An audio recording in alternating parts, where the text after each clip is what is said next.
Have you ever felt like the odd one out, like you just don't quite fit in? Tony Weaver Jr. not only has felt this way, but he's turned it into his superpower. When I was a teenager, I attempted to end my own life because I didn't love who I was. I didn't feel like who I was as a person had value. How does somebody go from such a dark place to becoming an award-winning author and mental health advocate? Let's find out. My work really centers underrepresented voices. It centers people of color, and it centers Black people, Black characters. So who is Tony Weaver Jr.? He's the creative force behind the webcomic The Uncommons and the upcoming graphic novel Weirdo. He's also somebody who's not afraid to stand up to online hate and advocate for better representation. There were a lot of kids that were like me, that were in the dark, struggling conceptually with, how do I love who I am? How do I make space for the things that bring me joy in a world where people tell me that I'm not supposed to have those things, that Black kids don't do those things, that growing up means I have to throw those things away. This is the Hardcore Self-Help Podcast. I'm your host, Dr. Robert Duff. I hope you'll stick around and listen to this really, really awesome interview with Tony Weaver Jr. In this episode, we're going to talk about things like how Tony's upbringing in Atlanta shaped his creative journey, the powerful story behind his graphic novel Weirdo, practical advice for embracing your unique identity, and also the importance of representation in media and storytelling. Don't forget to subscribe to the podcast wherever you watch or listen. And if you have a question, a topic for the show, or a guest suggestion, shoot me an email to duffthepsych@gmail.com. All that said, let's dive in. All right, everybody, we have another awesome guest for you today. We have Tony Weaver Jr. He's an award-winning author and educator who's making waves through his creative projects and mental health advocacy. He describes himself as Dr. Seuss without the racism in his Instagram bio and is not afraid of confronting some online hate to advocate for better representation. He has an awesome webcomic called The Uncommons that you can read right now, and an upcoming graphic novel called Weirdo that we will talk more about. So, Tony, welcome to the show. Hello. How are you? I'm really good. How are you feeling today, just generally? I mean, it's Monday. It's been a long week already. Already. Yeah. But I mean, I feel good. My mind's buzzing with ideas. I feel creatively limber. That's such a good grateful term. for the fact that I get to be a storyteller. Creatively limber. Have you used that term before, or did that just come up right now? No, it just popped up. It just popped up right now. But I feel like that's in my brain now. Like all my creative muscles are like, yeah, I could make something. I could write something. Awesome. So we had to reschedule this once because you lost your voice at a con last time we were trying to record. Do you remember what con that was? I was at MomoCon in Atlanta, Georgia, my hometown. MomoCon was the first anime convention that I went to when I was like 14 years old. Mm-hmm. So to be invited back as a guest was a huge thing for me.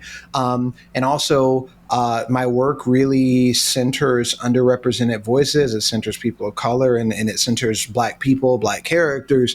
So in Atlanta, where, you know, that's where my people are. That's where I'm from. They came out strong, and my voice was not ready, which is wild because I'm a voice actor as well. Like I have a degree in acting. Like I'm trained on how to like keep my instrument in good condition so I can still talk. But man, it was a lot. I wasn't sleeping because I was staying up playing Magic the Gathering in the lobby. It was a whole thing. You were just too hyped.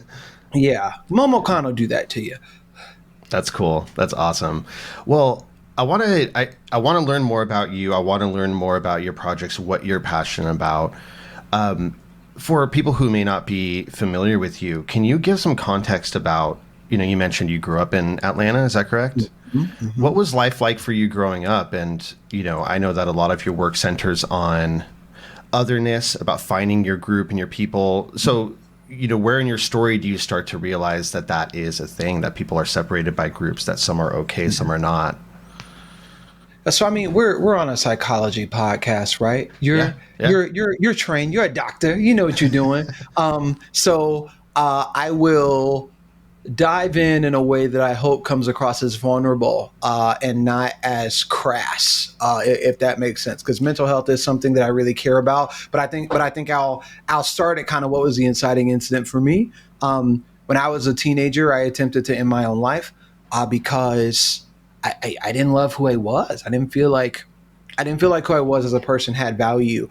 So one of the great things about growing up in a place like Atlanta is that there was never a question about if I can do anything because of the color of my skin. I mean, like in Atlanta, they're like, oh, black owned businesses. And I'm like, well, yeah, most of the businesses I go to are black owned. There's a statistic that says that less than 3% of the American teaching workforce consists of black males. Black men are like extremely rare in the education space. And I'm like, all of my male teachers have been black. Mm-hmm. I had absolutely no idea.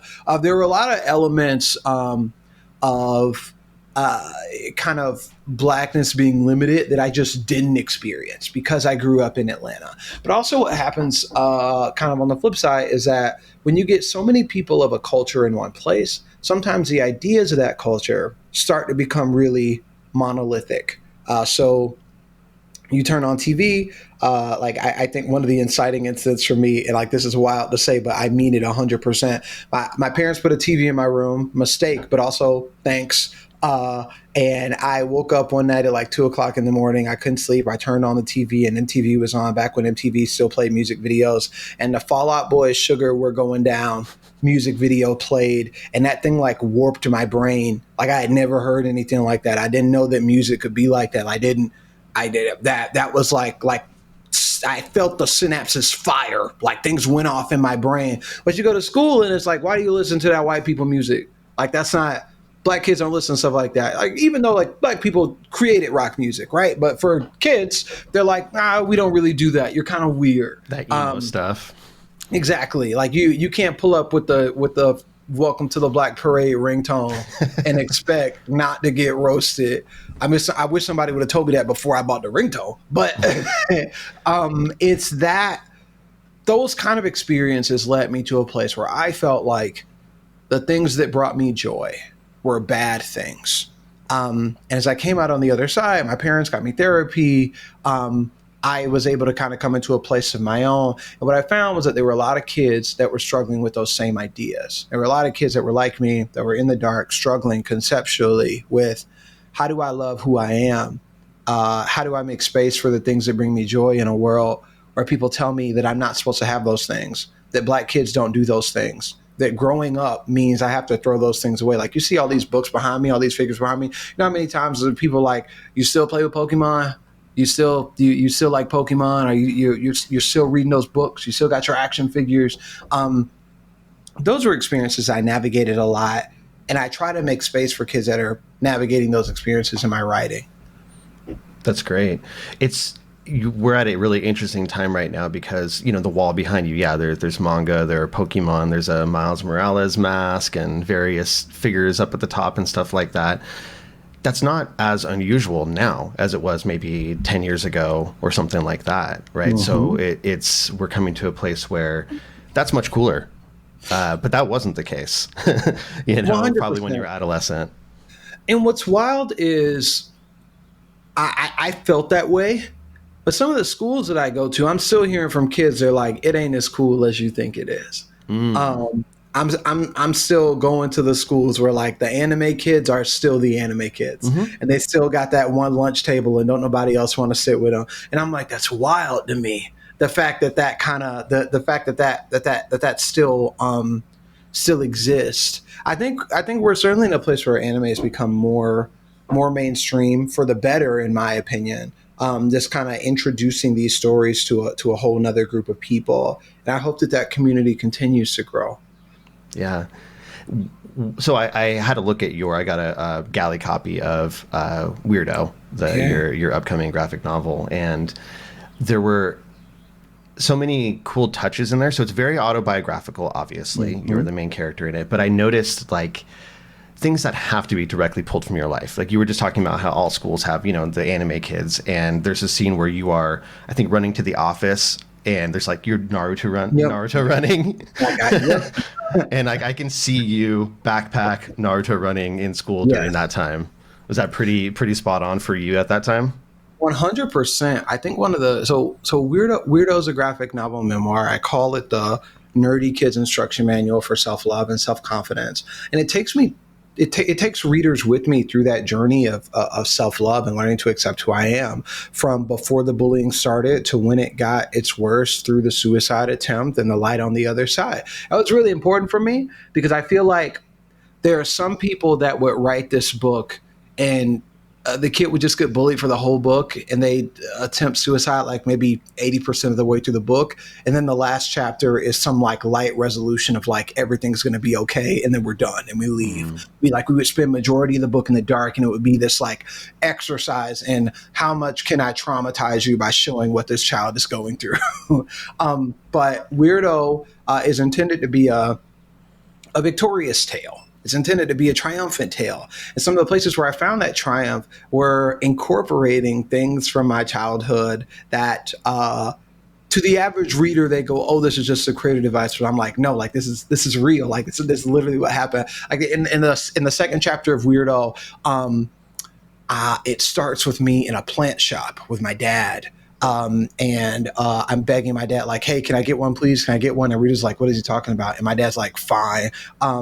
And I run to the back of the plant store, and you just see this like display case full of Yu-Gi-Oh cards. And like, I didn't make that up. That's real. At North DeKalb Mall, Market Square in Atlanta, Georgia, there was a plant store. And in the back of the plant store, for no reason, it was just a display case full of Yu-Gi-Oh card singles that the lady that owned the shop also sold, that she would have tournaments in the plant store.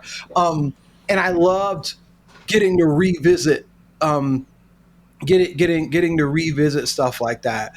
There's a character named the Moon Man that's loosely based on Kid Cudi, whose debut album "Man on the Moon" was legitimately like life-changing for me. All these experiences are real, and I think that as people read the book, I'm curious to see reactions, because I read. I'm not going to read Goodreads after the book comes out. Before the book comes out, I'm like, yeah, I'll go check. After it comes out, I'm like, that's a space for readers. I'm not looking. But before it comes out, the people that are giving early reviews, I'm like, I want to see what they say. And all the reviews I've seen have been positive. But some of the things one thing that a person said was, they were like, it was really hard for me to read some of the things that the character went through. When I see that, I'm like, I promise I didn't punch it up. I did not make an attempt to really like amplify it to make it more cinematic or like it'd make more sense for the story. All of those things are things that legitimately happened to me. And I think it's important to honor that, because there's a kid who's going through something just like that, if not worse, right now. So we got to stare at the difficult stuff a little bit, because if we can recognize it and how that behavior shows up in the young people that we care about, we might be able to stop somebody before they get to the point that I got to. This episode is brought to you by No CD. Here's a question for you. How do you know when overthinking goes too far? Well, if you're constantly questioning and analyzing every interaction, if you're caught in an endless loop of what ifs, if you feel paralyzed by fears of what might happen, if it's eating up hours of your day and causing you a ton of stress, you might be dealing with more than overthinking. These experiences can be symptoms of obsessive compulsive disorder, or OCD. Because the thing is, there's so much more to OCD than just hand washing or organizing. OCD can manifest in many ways, and sometimes it can be mistaken for anxiety or overthinking. That's because it can look like constant worry, intense fear, and stressful unwanted thoughts playing on repeat, no matter what physical or mental actions you take to make them go away. Understanding what OCD really looks like is important, because there are so many misconceptions about the condition. So although OCD severely affects millions of people, they often don't even realize it. But if you're struggling with similar symptoms, there's hope, because OCD is highly treatable with the right kind of therapy. That means specialized therapy, because other forms of therapy won't work for OCD, even ones like talk therapy. That's why I want to tell you about No CD. No CD provides virtual therapy sessions with licensed therapists trained in specialized treatment designed specifically for OCD, exposure and response prevention therapy, or ERP. They accept many major insurance plans to help make it affordable and provide always-on support between therapy sessions. To learn more about therapy with No CD, go to NoCD, NoCD, and schedule a free 15-minute call with their team. That's nocd.com to learn more and book a free 15-minute call. And as a bonus to you guys, I did a full interview with Patrick McGrath from NoCD. So he talks all about the ERP approach and how NoCD is unique. So check that out on episode 406 of the podcast. All right, let's get back to it. I can totally see that. And yeah, it's very authentic. It doesn't seem like you punched up. If anything, you're speaking very much directly to the reader. And there's a part, when you talk about, your attempt on your life where you just sort of, it's not quite breaking the fourth wall, but you say, hey, this happened. Don't ask me how it happened, but this is real. So I think an autobiography of this type could be very self-indulgent for some people. But for you, there are so many specific things that I feel like were just straight from your heart and real examples, like you mentioned, that it just comes off as more authentic as far as I'm concerned. It was actually a struggle for me to write it in the autobiographical sense because I was raised to be really humble. Like my parents, one of the core things that they stuck with me was, you are not better than anybody else. No matter how talented you are, no matter what you have, you are not better than any other person. So when sitting down and writing this book, even though it's my own story, there were still very prevalent thoughts in my head around why about me? Why me? Do not put the magnifying glass on yourself any more than you absolutely have to. We're using you as a conduit to get this message out there, but do not ever believe this story is about you, which is why for readers for people that are listening to this before they go get the book, you should totally go get Weirdo. I think it's a great book. Which is why we don't get very far into the book before we introduce a lot of other core cast members. Mm-hmm. We get into the book and it goes from weirdo to weirdos. There are a lot of weird kids, and they're all based on my real life friends and people that I grew up with and people that I had experiences with.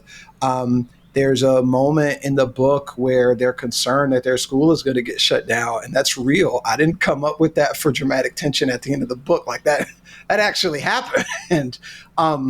And I think that's the thing that I'm really happy about, that I was able to write a story that was about me and honored my experiences, that also brought in my community and the people that I love and the people that molded me in very genuine ways. Where did the genesis of the idea come from in the first place for this particular project, right? So the ambitious project of doing an autobiographical graphic novel with a message behind it. I think that in order to write Weirdo, I had to, it's a little poetic. You write Weirdo, it's a story about self-love and encouraging every kid to tell their own story. I had to learn to love my own story because it's not as though I was ashamed of the fact that I attempted suicide. It's not as though I was ashamed of any of the things that I went through. It's just contradictory for me. It's contradictory to my kind of ethos and who I am to put myself in the front. So you mentioned the uncommons. I wrote the uncommons before I wrote Weirdo, and there are a lot of elements in my personal story and things I want people to be able to overcome. A lot of dialogue around how you see yourself and how you see others, the visions that you have for yourself, how you have to trust what you see, even when other people might not believe in it or believe in you. Things around parasocial relationships and how relying on other people for outside validation can warp your sense of self and cause you to plant your power outside of you, which is one of the worst places that you want to be in. And I was content to kind of explore all those things metaphorically through characters that weren't myself. But I was traveling the country, public speaking. I was talking to a lot of kids. They were struggling mentally. And after a talk, a woman named Jennifer Gates, who would ultimately end up being my literary agent, came up to me and said, "Have you ever considered writing a book?" And I said, I do write a book. It's called The Uncommons. Mm-hmm. You can read it on Webtoon, and we might do a print run soon. And she said, "Yeah, but I feel like you have another story in you. And if that's how it lands for you, if that's how it feels for you, Here's my card. Please reach out. And I sat and I stared at that card in my 440 square foot studio apartment in Washington, D.C. Like, is there a story that you're not telling? Is there something that you want to say that you haven't yet said? And at the time, I had just met Jerry Kraft, who wrote New Kid.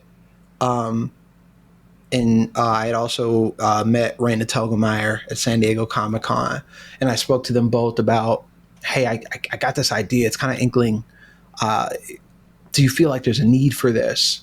And they were both super encouraging, super encouraging. And that kind of made me say, well, it'll be a challenge, but I feel like it's a story that's worth telling. And I'm glad that I decided to take on that challenge, because this was pre-COVID. This was pre a lot of the mental health disparity that we're seeing right now. So I'm glad I took that leap. How are you different now that you've written the book, now that you've written Weirdo, compared to when you started it? I think I'm a much stronger writer.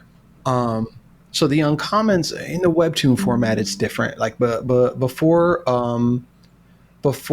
we were on webtoon, what's the word I'm looking for? Before we were on webtoon, we were writing it in 22-page like floppies, like how you would like a traditional comic that you find in a store. And that was a thing. It's like, okay, cool. When we get to webtoon on average are about 50 panels a week. So you take five panels as one page. It's like I'm writing 10 pages a week. And I can kind of go on as long as I want. I can make any chapter about what I want it to be about. But a book kind of in like a traditional, like you hold it in your hand, it's different. It's different. You don't really have like the page count is really important. The structure of the book is really important. And I think that made me grow as a writer a lot. Writing Weirdo helped me fall in love with writing in a way that the Uncommons didn't necessarily, because it imposed more limitations on me. And in those limitations, I thrived. Like kind of in those moments, I was able to get very clear with myself about what is important to be articulated right now. At the beginning, when I pitched Weirdo was supposed to be 80% graphic novel, 20% prose, because there were certain moments where I said, there's no way that I can only do this in images. I need my words. But as I wrote it out, I found ways to articulate those things. And I think those are all major areas of growth for me that show up in the way that I write anything now. What about as a person? Did you feel like you sort of, completely is the wrong word, but had you already healed from a lot of the stuff that took place that you translated into the book? Or was this a part of healing from that, or coming to understand the things you've been through in a different way? I think that I'm harder on myself than anybody else is. And I think I'm harder on myself than I would be on any other person. Multiple people have said this. I don't particularly have the person that originated this quote in the front of my mind, so I can't attribute it properly. But there's someone that essentially says, think about the way that you speak to yourself and ask yourself if you would speak to a person that you loved like that. And for me, prior to writing Weirdo, the answer was no. And I founded my organization, Weird Enough Productions, is a national nonprofit rooted focused on improving youth mental health. Started when I was a junior in college. So I was getting 2 degrees, max credit hours, working a job, and starting this company at the same time. There's a lot of pressure on me. I think as early as my sophomore year of college, I started to have anxiety attacks about what happens when I walk across that stage. What does graduation look like? And I put myself in this kind of grind mode about providing, about not failing, about getting it done, about making it happen. And as a result, my self-talk got really hostile. It got really aggressive. Like what? I would put the key to my self-actualization and my self-worth on the other side of something that I was aiming for. If you don't get the grant, if you don't get the award, if you don't secure the client, if you don't get the deal, if you don't get into the conference, if you don't do the panel, if you don't do the thing, what was any of this for? Mm-hmm. And that view is kind of what governed a significant amount of how I operated. And when writing Weirdo, I had to pause. I literally went back to my parents' place. I showed up on Thanksgiving. I said, I'm going to be here till Christmas, but I'm also not here. I'm writing. I went up to my room and I closed the door. I had a whiteboard that I initially wrote the uncommons on when we were starting Weird Enough. And I sat in front of that whiteboard and I scribbled and I put out plot points and I kind of outlined the book, and I had a table where I would sit and I would write. And sitting there with that caused some personal reflection on how far I've grown as a person. And it made me slow down a lot, because when I look at Tony in the book, I'm like, yeah, that's me. And now when I have my self-talk, I talk to myself like I'm talking to him. Like if I wouldn't say it to this version of myself, then I don't say it. Mentally, the way that I communicate with myself and the way that the way that I hold myself accountable or communicate my thoughts is I'm talking to this kid. I'm talking to that version of me. So it's made my I guess the relationship and my inner narrative a lot healthier. Yeah. I mean, that's essentially, from my field, inner child work, right? And also to a certain degree, I don't know exactly what your relationship was like with your parents, but there's a certain degree of reparenting there as well for your young self, you treating yourself the way that you, at this point, feel like you deserve to be treated. Yeah, I try to lead with understanding. Like you brought up parenting for my parents. Something that's very interesting is that as soon as I got my advanced reader copies of the book, my parents immediately were like, "Where's mine?" And both of them said, "I'm not sharing it with them." My dad was like, "No, I want mine, not me and your mama's. I want mine." Cool. And my mom was the same way. So it was big for me because my dad was in a car accident when I was writing Weirdo. He works really, really, really hard hours. He's been working like the night shift basically since he graduated high school. And a lot of that was so that he could provide for the family. And there was a scenario in which he was literally 45 seconds away from home. We live our neighborhood's kind of on a hill, and he fell asleep behind the wheel, and his truck like veered into a ditch, and the truck was totaled. And he walked away with some scratches. And I remember getting that phone call. It was very tension kind of defining thing for me. So I felt good that I could hand him the book, that he was here to see it. Because after I got that call, I think the deep, intense thing was like, there's a chance that he wouldn't have got the opportunity to see it. That was really important to me. So when my parents did read the book, it was very interesting seeing their reactions of this feeling of like, oh, this is true. I remember this. I remember when we used to do this. And then we get to some of the darker parts and they're like, I don't remember that happening. You didn't tell me that they did that to you.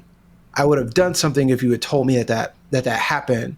So even for them seeing it and them immediately kind of jumping into this, I didn't know that my kid was in the dark like this, type of feeling or moment. And I guess I bring all that up to say that I think people do their best when they can. And as I think about this concept, like you said, of like kind of this inner child work, I try to speak to myself with understanding, even when I'm wrong. Because for my parents, when I was growing up, and for a lot of the authority figures in my life, like, it doesn't matter. The only thing that matters is if it's right or wrong. And if it's right, cool. If it's wrong, I'm upset. I'm frustrated. I'm concerned. I need to discipline you. Some conversation needs to happen. So I started a lot of inner conversations with myself by saying, I understand what you were going for. I see what you were trying. I understand the logic that you were using and how you came to this conclusion. However, the end result is still not what we wanted. And even just that piece of, like, I get what you were attempting. I get what you were trying to do. I see what we were going for. Not like, quite. Good job trying to solve this. Yeah. Yeah. The point you bring up about your parents is really interesting in retrospect, where they say, why didn't you tell us? We could have done something. Because there are moments in the book as well where the cousin figure in the book he says, let me help. And there's this sense of, well, that's just going to make things worse. And it is a really hard thing as a young person to, what is a parent going to do? What is a family member going to do? So I feel like you writing this is part of filling in that gap, I think. Looking back as an adult, I think one thing that we can give children is a healthy understanding of some conflicts are acceptable. Sometimes conflict is acceptable. So when you say, think about the way that we talk to children, the joke that I tell, it's literally in the book. When you're in elementary school and you graduate, they're like, you're the future, you're the leaders of tomorrow, you are going to change our world. And then when you get to middle school, they're like, sit down and shut up. Don't speak. Put your phone away. Don't speak. Be quiet. Stop making all that noise. The moment kids get to middle school, we teach them to, like, smush themselves down, because the system only works if they're silent.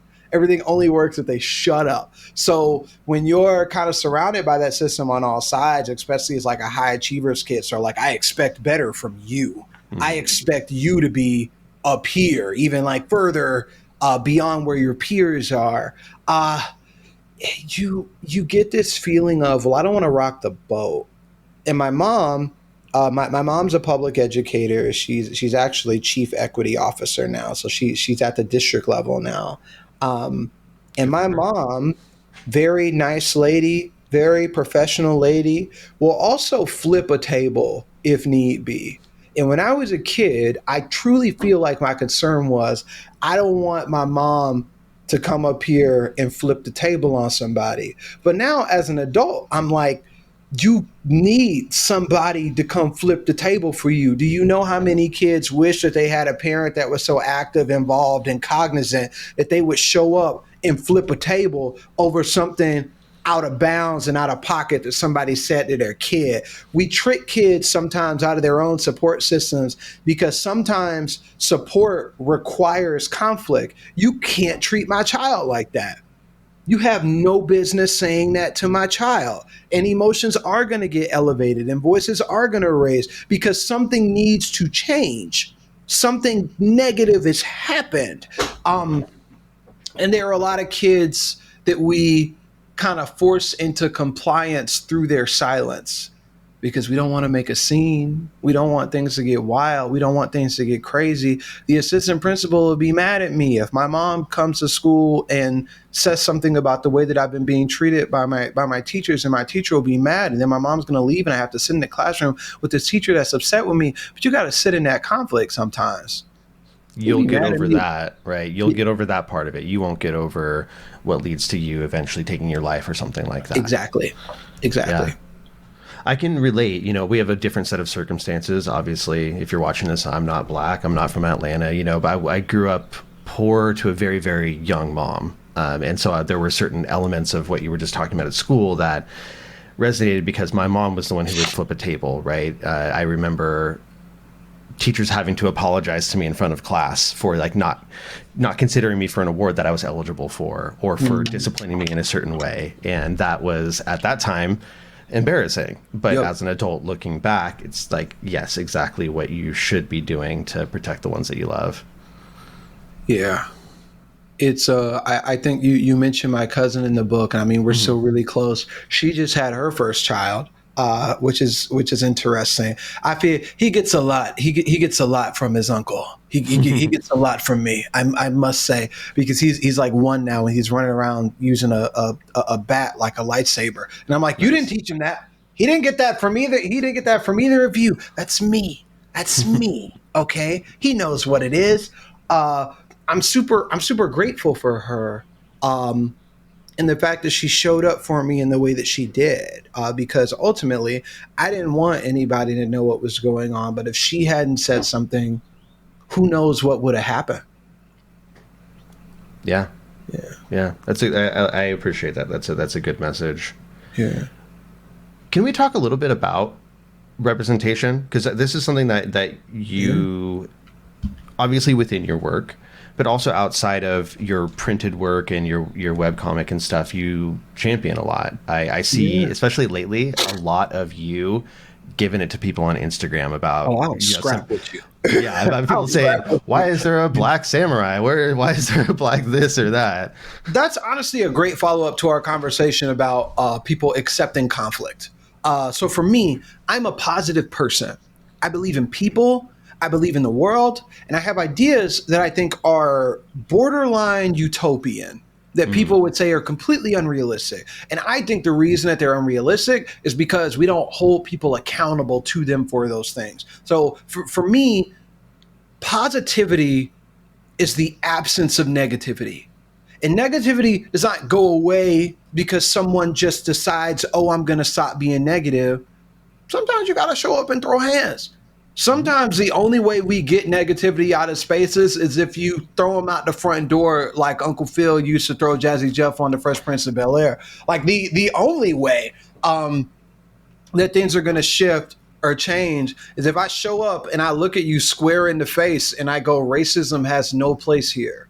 You are co-opting a space that was always intended to be for everybody and making it about you because you use it as a security blanket when some girl rejected you when you were 13. And now we all have to pay the consequences for that because you don't want to go get therapy. Ain't no way.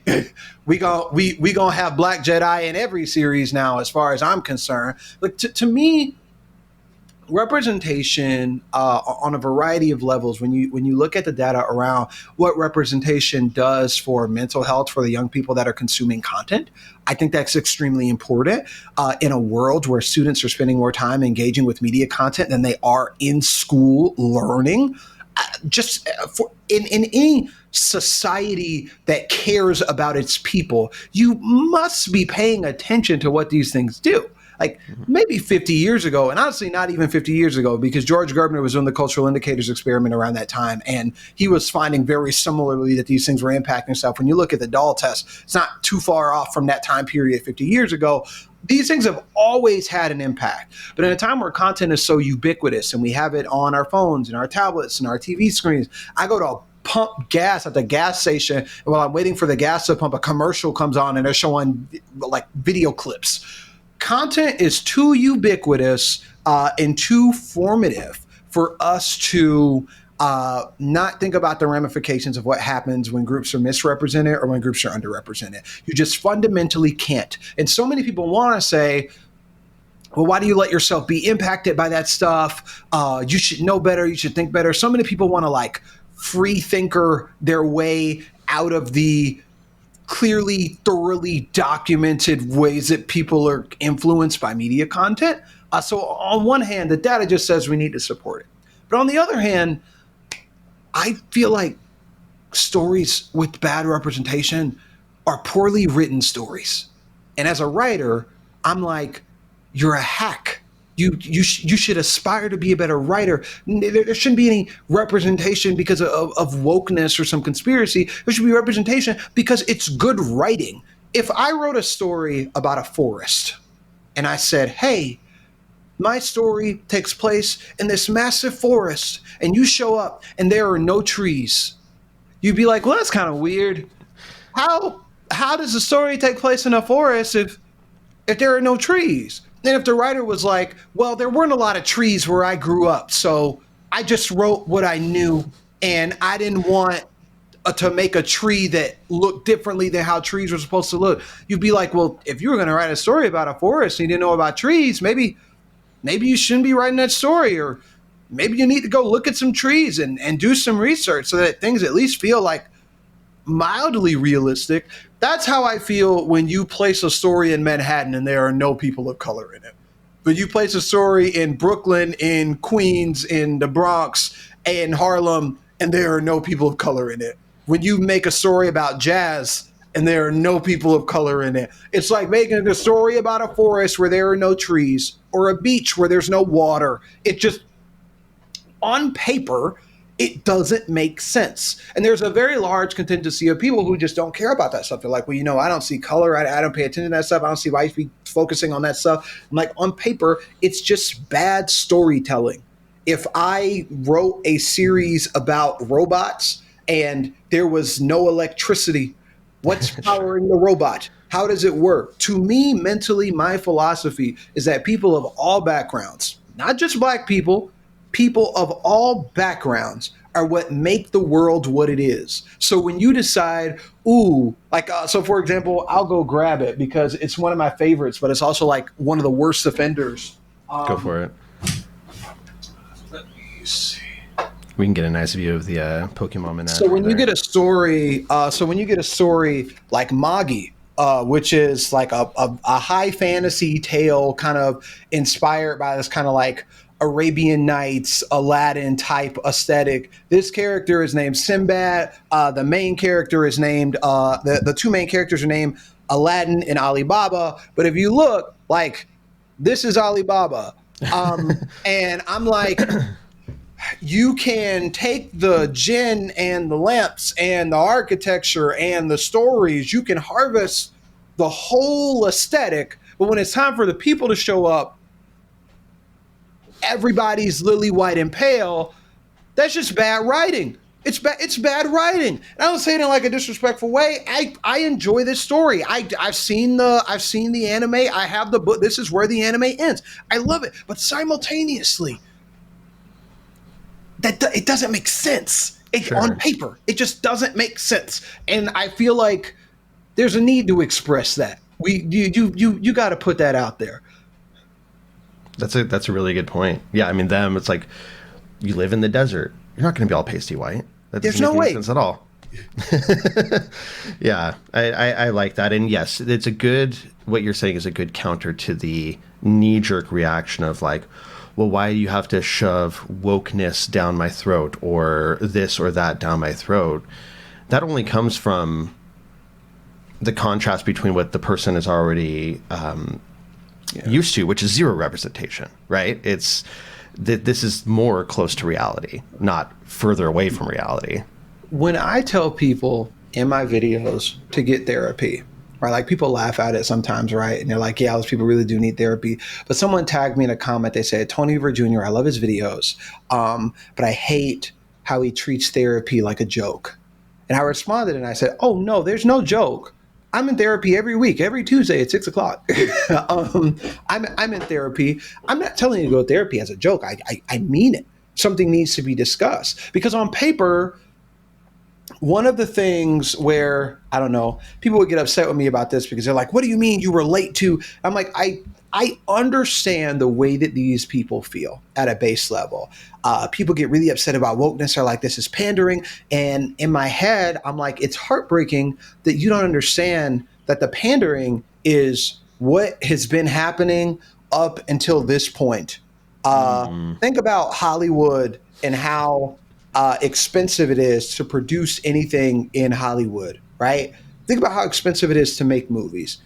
Women weren't allowed to have their own bank accounts until the 70s. So there are people who had kids in the 70s that are in their 50s right now, and their daughters are the first generation of people that have their own money in their own bank accounts to bankroll film and TV projects. So when Kathleen Kennedy shows up and puts a woman in something, they're like, oh, you're shoving women in everything. I'm like, well, in the history of the medium, right now is one of the earliest opportunities that a woman could be in something.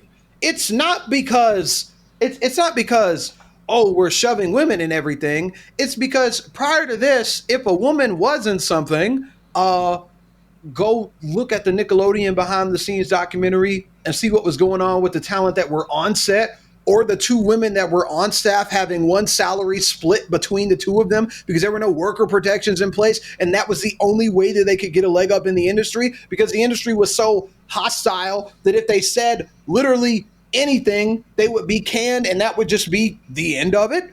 Are you surprised that women are popping up now in things after Me Too, with all these women coming forward talking about the abuse that they experienced for decades in this industry, in this space? And that's before we start talking about the issues that Black female actresses had to deal with, or the Black creators have had to deal with. They're like, wow, you're shoving all these things in here. And I'm like, no, it's the opposite. The pandering is what's been going on since the beginning of this century, when conceptually cowboys were literally a slur that was used to describe Black farmhands. And when they decided they wanted to make movies about it, they figured, oh, a Black actor wouldn't sell. Nobody's going to go see that. So we're going to shift it and we're going to change it. That's pandering. The pandering is what created this kind of homogenous ecosystem of film and TV in the first place. So now when we attempt to move that or shift that, oh, it's pandering, oh, it's woke, oh, you're forcing it down my throat. No, the thing that was forced was the stories when none of these people were here. That's what was forced. We're on the other side of that now.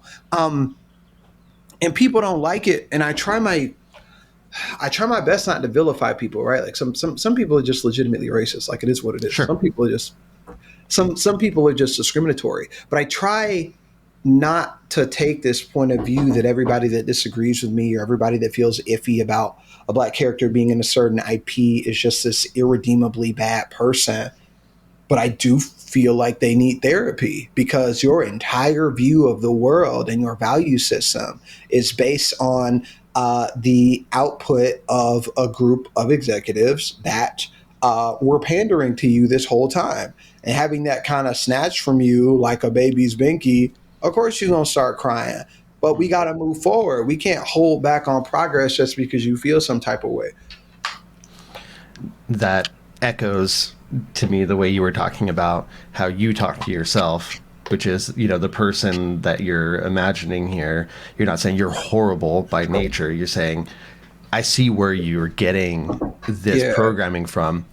Also, that's not reality, and you might want to work on that. It's I just feel like it's work that everybody has to do. One thing that I say is, like, as a Black man, I grew up in a culture where I was taught that my value as a person was linked to the amount of women that I had been with. That is what I was taught. It's like whenever somebody goes to make fun of you, what they say is like, oh, you don't get no girls want you. So from a young age, you're conditioned to believe that, well, if the girls want me and I'm desirable by women, then that means I'm a good person. So I need to be desirable, which is why you see so many men freak out when they get rejected by somebody, because it's not just, no, I don't want to talk to you, or no, I don't want to date you. It's a wide scale rejection of that person's humanity. And they feel that and have no means to process that or talk about that. They feel that weakness. They feel exposed. We're told that men aren't supposed to feel that way, and they get violent. On paper, the math all checks out to me. So those are things that I'm trying to break down. Those are things that have to be let go. And when I see people that I think need to let go of some of those racist tendencies, in the back of my head, I'm like, I can't fully condemn you, because there are things that I was taught when I grew up that I had to unlearn, that I had to let go of. I think we all have things that we have to work through and process in order to become better people. But unfortunately, you can kind of coast through life without having to do any of that inner work if you try hard enough. But when everything starts popping up on TV, you can't really run from it anymore. You kind of have to do the work, and people get upset about that. Yeah. And you're also out here on the soft side putting out content that is important, and on the a little bit harder side flipping some tables when you need to on Instagram. Yeah. Yeah. I could talk to you for another 3 hours about this stuff, but we need to be respectful of your time and such. Can you tell people right now? So the book is coming out soon, right? Weirdo's coming out soon. Okay, and so if they want to follow along and grab this, or is it available for pre-order right now? Weirdo is available for pre-order everywhere. Barnes & Noble, Amazon, Target, your local bookstore, your comic book shop. It should be up for solicitations there if you want to pre-order it there. Bookshop, where you can kind of find a local bookstore in your area. It is available for pre-order everywhere. Pre-orders are especially important for debut authors such as myself, because it kind of sets the tone for how much stock a store is going to order. So it's my job to drive pre-orders and get people engaged, with pre-orders, so that it'll be in the store for that kid that needs it. That's not necessarily in my in my realm right now, that's not seeing my content, whose parents don't necessarily know who I am. Getting Who should be picking this up? Who should be picking up the book? This is terrible to say. I feel like everybody. I feel like if you're a parent and you have a kid and you're concerned about what is going on in the world, how do I have conversations with my child about any of this stuff? How do I make sure that they're okay? They kept begging me for a phone, and I gave them that phone, and I got the little safety apps on it, so I know what they're downloading and what they're not downloading, but I don't know if they're ready. Weirdo is the book to go grab and read with that kid. If there's a young person in your life that's different, that's quirky, that's unique, and in your heart of hearts, you feel like as they grow up, they might lose that. You see them kind of running around with their action figure, and you're like, how long are they going to get to keep this? Weirdo is the book for that kid. And I would also say, if you have a kid that has everything good going for them, like if you have a kid that popular, captain of the cheerleading squad or basketball team, Weirdo is the book that they need to read, because even though they might not be struggling with fitting in, it'll kind of awaken them to the power that they have to create space for other kids that might be struggling in that way. And I think that work and that mindset is something that every person should have. How can I make space for others? Beautiful. Yeah. Awesome, Tony. Well, where would you like people to follow up with you, to follow along? Give me some things to shout out for you, and then we can let you get to your next interview that you have in a few minutes. Well, I'm at Tony Weaver Jr. on all platforms. And you can find me on Instagram, on TikTok. Those are primarily the places where I hang out. And I'm just talking. I'm yapping. I'm talking about self-love, talking about representation, talking about fandom and how it can be used as a positive force to move the world forward. And I've been told that I have some good outfits sometimes. That's what the comments say. That's what they tell me. I've been told I have some good outfits sometimes.